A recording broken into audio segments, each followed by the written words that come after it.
At my cousin's rehearsal dinner, my name wasn't on the seating chart. Her mom laughed. Only VIPs sit inside. I was shown to a folding chair by the dumpster. Then I noticed my gift envelope already on the table. I picked it up and smirked.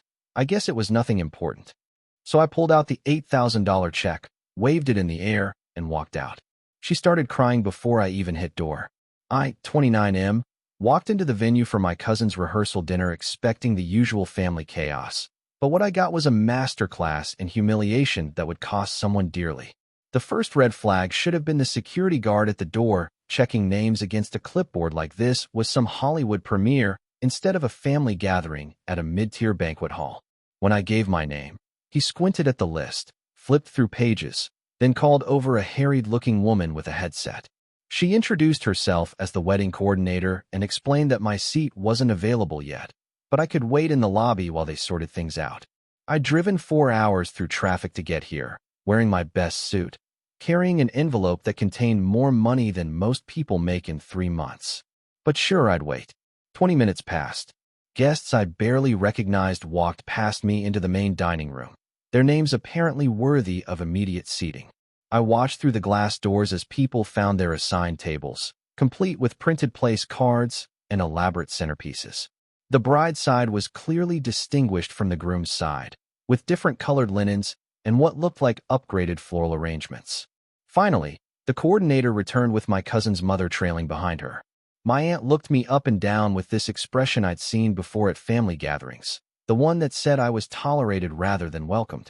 She explained that there had been some confusion with the seating arrangements, and that the main dining room was reserved for VIPs only. She actually used those words, with a little laugh that made my jaw clench. The coordinator led me around the building to what I can only describe as the service area. There, lined up against the brick wall between 2 large dumpsters, were a dozen folding chairs and a few card tables. The smell of rotting food waste mixed with the evening humidity created an atmosphere that was somehow even worse than the insult itself. Other family members were already seated out there, picking at paper plates of what looked like leftovers from the main reception. I recognized my uncle's ex-wife, a couple of distant cousins who'd had falling outs with various family members, and my grandfather's brother, who everyone whispered about behind his back. This was clearly where they dumped the family embarrassments. I took my assigned folding chair and tried to process what was happening. Through the windows of the main building, I could see the actual rehearsal dinner in progress. Real tables with real tablecloths, servers carrying trays of food that actually looked appetizing, and a bar setup that put our card table with plastic cups to shame. My cousin looked radiant in there, accepting congratulations and posing for pictures with people I'd never seen before. Her fiancé's family dominated most of the prime seating, which explained a lot about the hierarchy at play here. Money talks, and apparently, my side of the family wasn't saying the right things. But then I noticed something that made my blood run cold. There, on the gift table clearly visible through the window, was my envelope. The thick cream-colored envelope with my cousin's name written in careful script, containing the check I'd agonized over writing. $8,000. My entire savings account, emptied because I wanted to help them start their life together. I'd spent weeks deciding on the amount. Fresh out of grad school with student loans hanging over my head, working 60-hour weeks at a startup that barely paid enough to cover my studio apartment, I'd still wanted to give them something meaningful. $8,000 represented 6 months of eating ramen and skipping social events. It was supposed to be my way of showing how much family meant to me. And here I was, eating cold chicken off a paper plate next to a dumpster while they displayed my generosity to their VIP guests. The coordinator walked by carrying another tray of real food into the main room, and I stopped her. I asked about retrieving something from the gift table, explaining that I'd forgotten to include a card with my envelope. She looked confused but agreed to help. We walked into the main dining room together, and the change in atmosphere was immediate. Warm lighting, live music from a string quartet, the kind of food you see in magazines. Conversations paused as people noticed me, the guy who didn't belong, who'd somehow infiltrated their exclusive space. I walked directly to the gift table, my aunt's eyes following me from across the room. The envelope was right where I'd spotted it, nestled between other gifts that probably cost less than my monthly rent. I picked it up, felt the weight of the check inside, and something clicked into place in my mind. My aunt approached quickly, asking what I was doing. Her voice had an edge of panic that told me she knew exactly what was about to happen. I held up the envelope and announced loudly enough for nearby tables to hear that I was just retrieving something that apparently wasn't important enough to earn me a real seat. The room started to quiet as more people turned to watch. My cousin looked over from her table, confusion spreading across her face as she realized what I was holding. I opened the envelope, pulled out the check, and held it up for everyone to see. $8,000, written in my careful handwriting, signed and dated that morning. I told the room that I'd emptied my savings account for this gift, thinking family was worth the sacrifice. But since I wasn't VIP enough to sit inside with everyone else, I figured the gift probably wasn't VIP enough either. The silence was deafening now, with even the string quartet trailing off mid-song. My cousin stood up from her table, saying my name in a voice that sounded like she was trying to stop a disaster that had already started. But it was too late for damage control. I ripped the check in half, then in half again, letting the pieces fall onto the gift table like confetti. I mentioned loudly that it was nothing important anyway, just $8,000 from someone who apparently didn't matter enough to sit with the family. The room erupted in whispers and gasps. Someone's phone was definitely recording. I could see the telltale glow of a camera pointed in my direction. My aunt's face had gone from panic to horror as she realized the full scope of what just happened. My cousin started crying, pushing past her guests to get to me, but I was already walking toward the exit. I called back over my shoulder that I hoped she had a wonderful wedding, and that maybe next time they'd remember that respect costs more than fancy centerpieces. The coordinator tried to stop me at the door, probably worried about the scene I'd caused, but I was done playing by their rules. I walked out into the parking lot, got in my car, and drove away while my phone started buzzing with texts and calls. Update 1. The drive home gave me 4 hours to think about what I'd done, and honestly, I felt lighter than I had in months. My phone wouldn't stop buzzing, so I eventually pulled over at a gas station to deal with the fallout. 17 missed calls from various family members, including my cousin herself. The text messages ranged from angry to pleading to downright nasty. My aunt had apparently told her version of events to anyone who would listen, painting me as jealous and unstable. But the most interesting message came from my uncle, my aunt's ex-husband, who'd been relegated to dumpster seating with me. He sent a simple text saying he was proud of someone finally standing up to her. Apparently, this wasn't the first time she'd played these games with family members. I also got a message from someone I didn't recognize, asking if I was the guy from the rehearsal dinner video. Turns out, someone had indeed been recording, and it was already making rounds on social media. The caption read something like, "When keeping it real goes right," and it had already been shared hundreds of times. When I got home, I found my cousin waiting in my apartment building lobby. She looked like she'd been crying for hours, still wearing her rehearsal dinner dress, but with makeup streaked down her cheeks. She asked if we could talk, and despite everything, I agreed. We sat in my apartment while she tried to explain her mother's decision. The seating arrangement wasn't her idea, she claimed, and she didn't know about the dumpster chairs until after the ceremony started.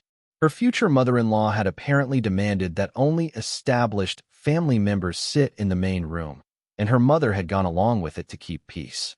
I asked her why she didn't fight for me, for us, for the family members who got shoved outside like embarrassments. She didn't have an answer for that. She just kept apologizing and asking if there was any way to fix this before the wedding. The wedding was in 2 days. The story was already viral on 3 different social media platforms. And I was supposed to just pretend this never happened? I told her the truth, that the money wasn't really the issue. I could have written another check if that's what mattered. But respect isn't something you can buy back once it's gone, and watching her display my gift while hiding me behind a dumpster showed me exactly what I meant to this family. She left around midnight, still crying, still hoping I'd change my mind and show up Saturday with a new gift and a fake smile.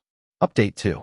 The wedding day arrived with the kind of drama you usually only see in reality TV shows. I woke up to find that the rehearsal dinner video had been picked up by several popular social media accounts with millions of followers. The comments section was a battlefield between people calling me petty and others praising me for standing up to entitled family members. My phone had become unusable from all the notifications, so I turned it off and went for a long run instead of getting ready for a wedding I had no intention of attending. When I got back, my neighbor mentioned that someone had been knocking on my door for the past hour. It was my grandfather, looking more tired than I'd ever seen him. He's 93 years old and rarely leaves his assisted living facility, but apparently the family drama had reached even him. He asked if he could come in, and we sat at my kitchen table while he tried to make sense of everything. My grandfather had always been the family mediator, the one who smoothed over conflicts and kept everyone connected despite their differences. But this situation had him stumped. He admitted that my aunt had always been controlling about family events, but he'd never seen her take it this far before. He also revealed something I didn't know. My gift wasn't the largest one on that table. My cousin's future in-laws had written a check for $15,000, which explained why their family got the VIP treatment while ours got folding chairs. My aunt had essentially sold out her own family for the appearance of status. My grandfather asked if I'd consider coming to the wedding anyway, not for my aunt or even my cousin, but for the family members who would miss me being there. The dumpster crew, as I'd started thinking of them, were apparently planning to attend despite their own humiliation. I explained to him that showing up would send the wrong message, that disrespecting me had no real consequences, that family loyalty was a one-way street that always flowed toward whoever had the most money or status. Some lines, once crossed, change relationships forever. He understood, even though it clearly broke his heart. Before he left, he told me something that made everything click into place. My aunt had been planning this seating arrangement for months, not as a spontaneous decision based on space constraints, but as a deliberate statement about family hierarchy. She'd actually bragged to other relatives about teaching people their place. That evening, I got a call from my uncle, the one who'd been exiled to dumpster seating with me. The wedding had been a disaster. My absence had been noted by everyone, and the viral video had reached enough wedding guests that whispered conversations dominated the entire reception. My cousin had apparently broken down during the ceremony itself, crying so hard that they had to pause the proceedings. The officiant had asked if she needed a moment, and she'd looked directly at the section where I should have been sitting before nodding and continuing. The reception was worse. Several family members had approached my aunt about the seating situation, having seen the video or heard about it through family gossip. My uncle said she spent most of the evening defending her decisions, while my cousin barely touched her food or participated in traditional wedding activities. But the real kicker came during the gift opening portion of the reception. When they got to the pile of cards and envelopes, someone asked about my contribution.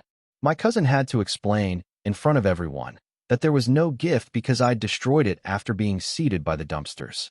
The silence that followed apparently made the rehearsal dinner awkwardness look like a minor social hiccup. Update 3.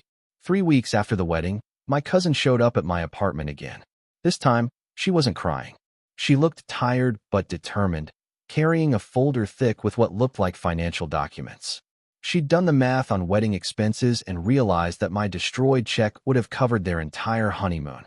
More importantly, she'd spent the past 3 weeks fielding questions from family members, friends, and even coworkers who'd seen the viral video.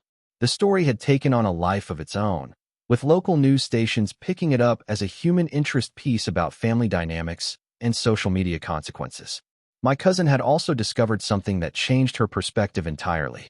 While going through wedding gifts and thank you card lists, she'd found detailed seating charts in her mother's handwriting dating back 6 months. Not only had the dumpster seating been planned all along, but my aunt had specifically noted which family members were being demoted and why. My crime, according to her notes, was being unmarried and unstable. Apparently, my career changes and student loans made me unsuitable for main room seating. Other relatives had been downgraded for various offenses: divorce, job loss, having children out of wedlock, or simply not meeting my aunt's standards of success. My cousin apologized again, but this time it felt different. She wasn't just sorry about the seating arrangement. She was sorry about discovering what kind of person her mother really was, and how she'd enabled that behavior by going along with it. She also brought a check made out to me for $8,000. Not as repayment for my destroyed gift, she explained, but as a loan from her new husband's family, who'd been horrified when they learned the full story. They'd insisted on making it right, even though my cousin's new mother-in-law admitted she'd initially supported the VIP seating idea. I stared at the check for a long time. Taking it would solve my immediate financial problems. Destroying my savings had been more dramatic than practical, but it would also change the entire dynamic of what had happened. I handed the check back and told my cousin that money was never really the point. The point was respect, dignity, and treating family like family regardless of their bank account or life circumstances. Her mother had turned a celebration into a hierarchy, and consequences for that couldn't be bought off with a replacement check. My cousin asked what it would take to repair our relationship. I told her the truth, that she'd have to decide what kind of person she wanted to be going forward. Was she going to continue enabling her mother's toxic behavior, or was she going to stand up for family members who couldn't defend themselves? She left the check on my coffee table anyway, saying she'd understand if I never cashed it, but she wanted me to know the offer was genuine. 6 months later, I heard through family gossip that my cousin had confronted her mother about the seating charts and other instances of family manipulation over the years. The confrontation apparently led to a temporary estrangement between them, with my cousin setting boundaries about how family events would be handled in the future. I never cashed the check, but I kept it as a reminder that sometimes standing up for yourself creates ripple effects you never expected. The viral video eventually died down, but the conversations it started within our family continued long after the wedding cake was gone. My aunt still hasn't spoken to me directly, which honestly feels like its own kind of victory. And every family gathering since then has had notably more democratic seating arrangements, with no one relegated to folding chairs behind dumpsters. Sometimes the most expensive gift you can give someone is a lesson in consequences.